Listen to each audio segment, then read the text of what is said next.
I can hear it walking around my house as I type this, tapping on the windows to let me know it's here to collect. I have to be quick getting the story out. I bought this house 8 months ago to be closer to my son and his mother. His mom and I don't have a great relationship. We hardly speak. But I wanted to be nearby my son in case of an emergency, and driving 2 hours to this shitty bumblefuck town to pick him up every other week got old fast. So I bought the house. I thought I got a good deal. 2 bed, 2 bath, on a decent amount of land with an old barn and a boarded up well out back. If any of you have been trying to buy a house the past few years, you'll know how competitive it is. In an idiotic attempt to impress the seller, I waived the inspection. Never waived the inspection. The house was falling apart. Foundation was crumbling, termites in the subfloor, leaky roof, and water damage because of the leaky roof. I was hemorrhaging cash just trying to get the place livable, but it was close to my son, and the ever-growing to-do list kept me busy, which was nice in a boring country town like this one. A few weeks went by, and the house became livable enough for me to feel comfortable, allowing Theo, my son, to spend the night in the new house. The time, money, and effort I spent on this shitty little house were all worth in those short weekends that I had custody. We slid around the hardwood floor in our socks, played hide and seek in the dilapidated barn, and at night we laid in the middle of a giant backyard and stared up the infinite number of stars in the dark rural sky as fireflies floated around us. He loved it, so I loved it. Eventually my to-do list arrived at fill in the well. I mean, what was I going to do with an old dried up well in the backyard? I'm not a farmer, and I'm pretty sure the water isn't safe to drink if there's still water in there. The well added nothing but risk. What if Theo fell in while we were playing hide and seek? I approached the well for the first time since buying the house. It's at about 50 yards from the back from the house, behind the old barn. It was a small ring of grey stone that rose about 3 feet out of the earth around it. It was covered with a rotting plywood lid on top of which stood a pile of dirt and stones to weigh it down. I never should have opened and taken off the lid off the damn thing. I pushed the stones off the side and pulled the plywood off the stone opening of the well.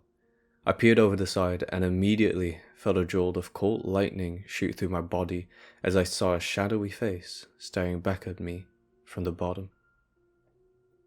A moment passed before I realized it was my own face staring back up at me, reflected off of the black water at the bottom of the old well. I had been expecting the well to be dry by how old it looked. I guess it had to be at least 70 years old and the water table should have dropped by now. I took another long look down the well at the black water so far below. I realized I didn't have the tools, or know how, to pull the job off and started to back away from the well when a few bubbles floated to the surface of the dark water. I watched as the bubbles dissipated and the surface of the water returned to its smooth mirror-like stillness. A few days later, after I pulled the lid off that well, my tools went missing. I kept them in the barn out back and couldn't find them when I went out back to grab a handsaw.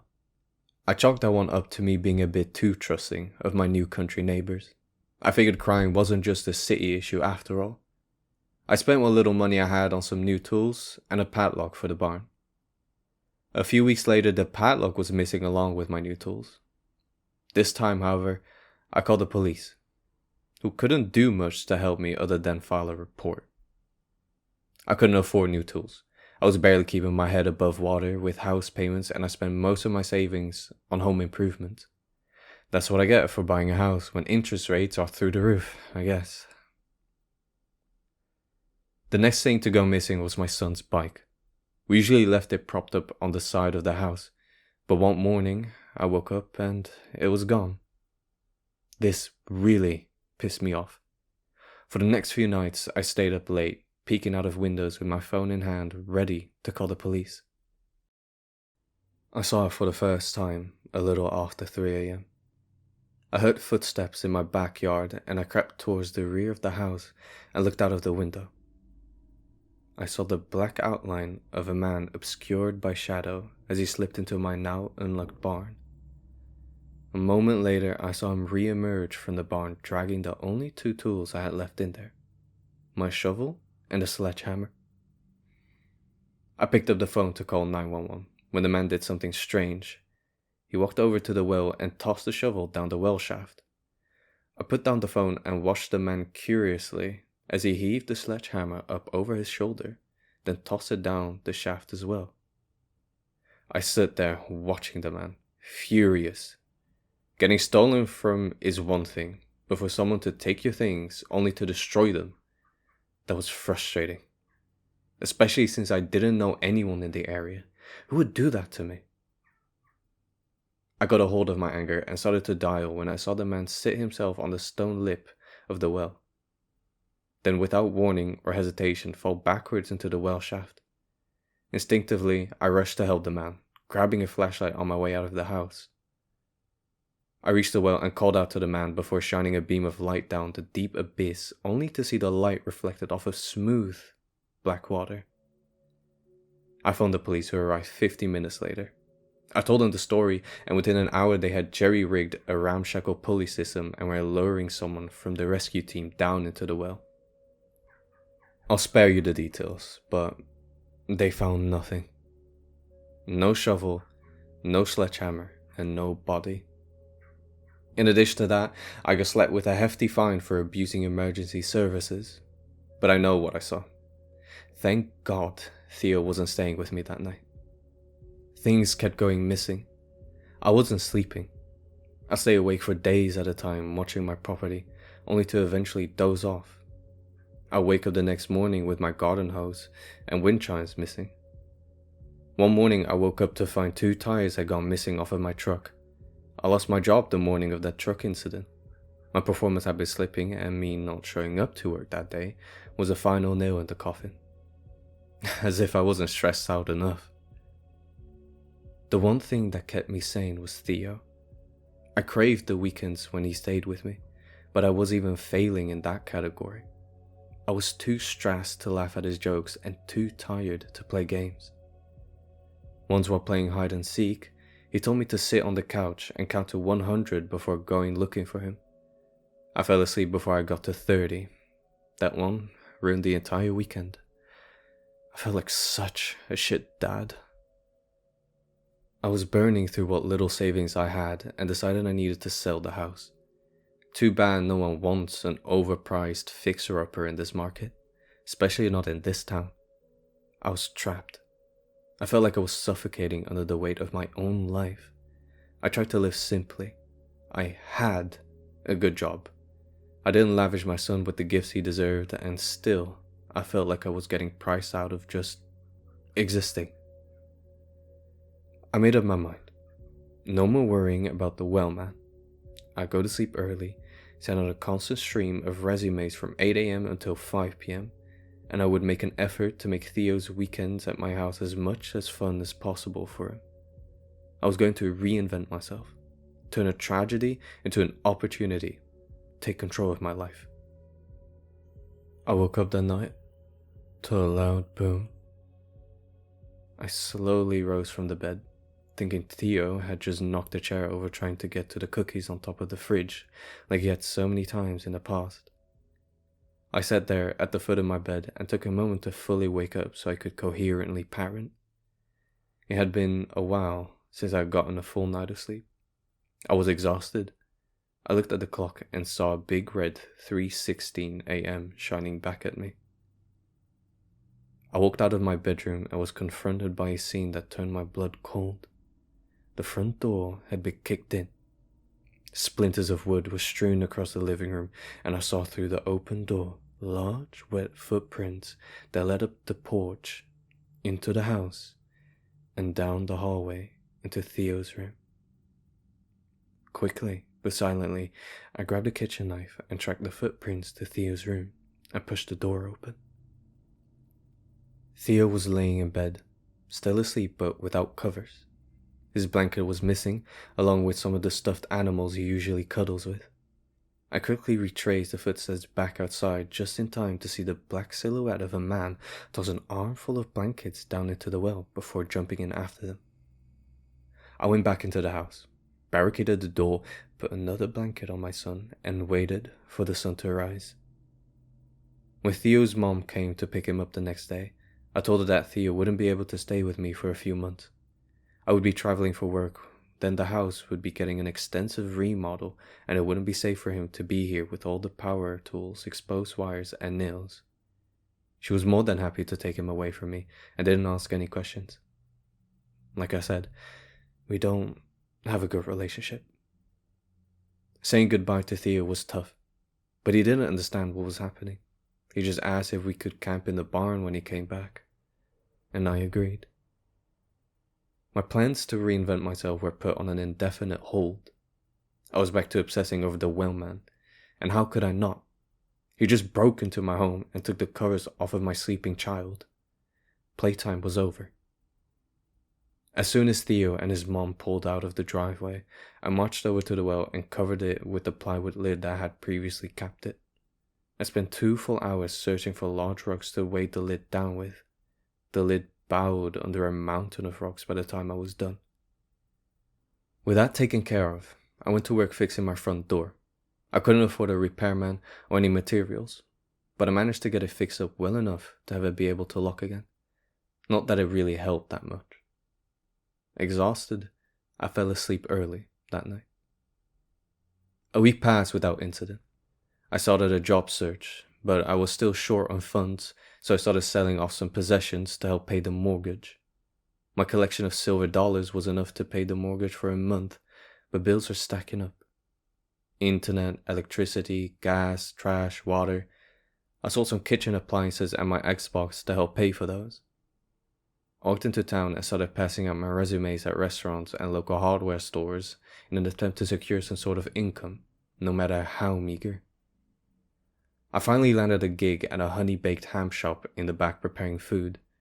$10 an hour for 30 hours a week. It would cover a good portion, but not all of my mortgage. It would have to do. It was back-breaking work. 6 hours a day of carving up ham legs, sawing through femur bones in blazing hot kitchen, but it bought me time to find another job. I could also sneak some food out every now and then, so I wouldn't have to worry about dinner. By the time I got home every night, I was wiped out and covered in meat juice and bone marrow. I'd shower and immediately pass out. I was so tired I didn't even wake up the next time that thing came into my house.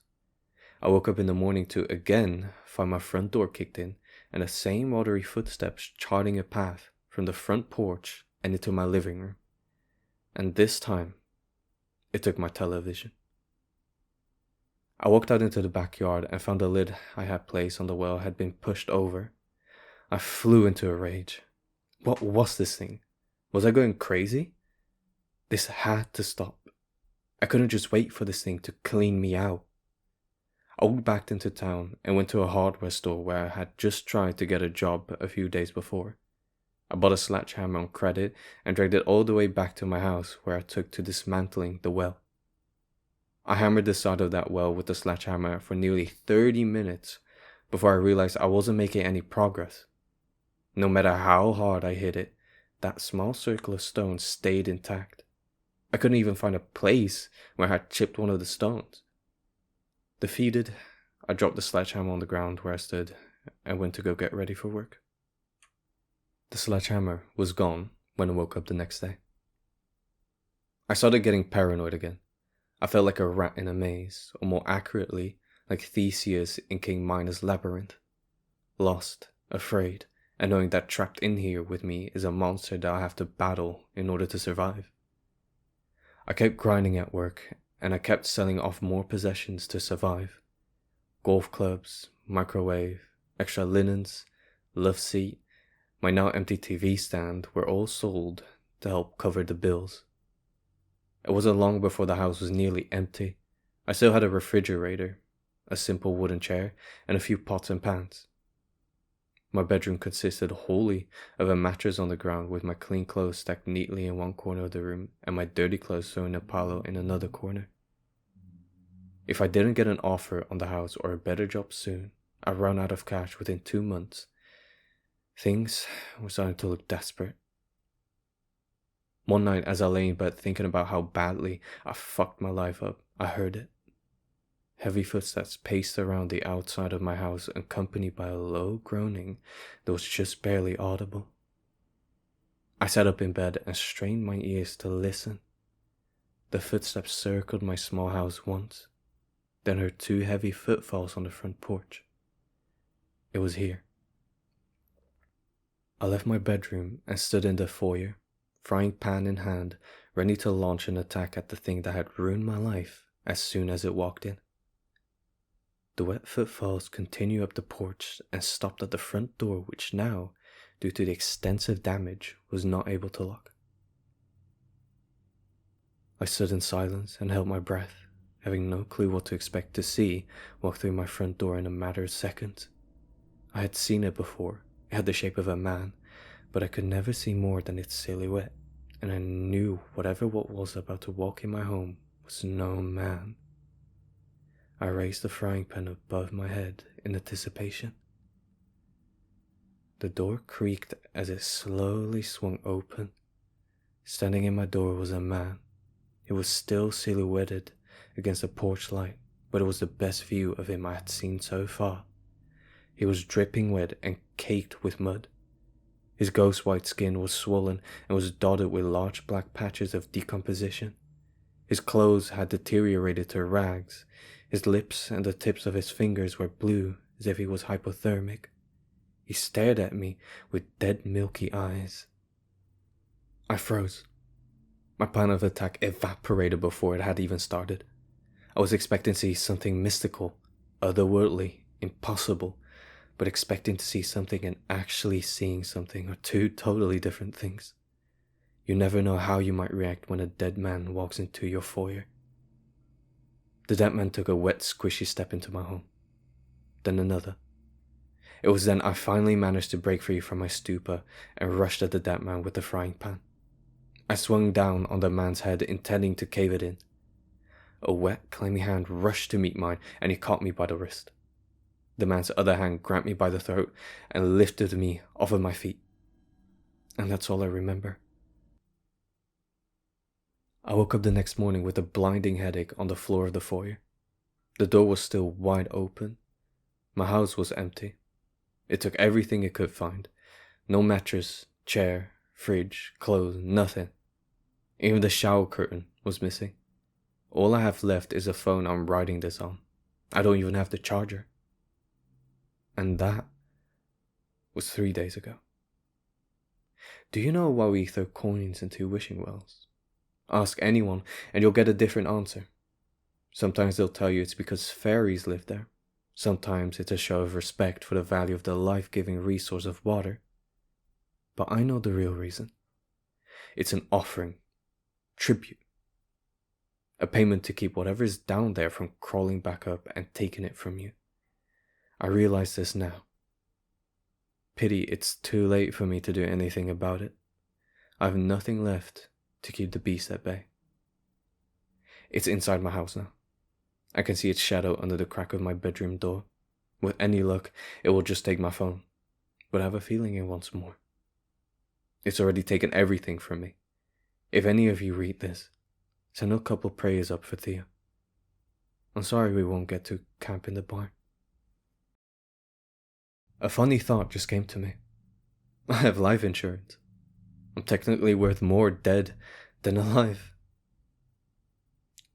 Goodbye.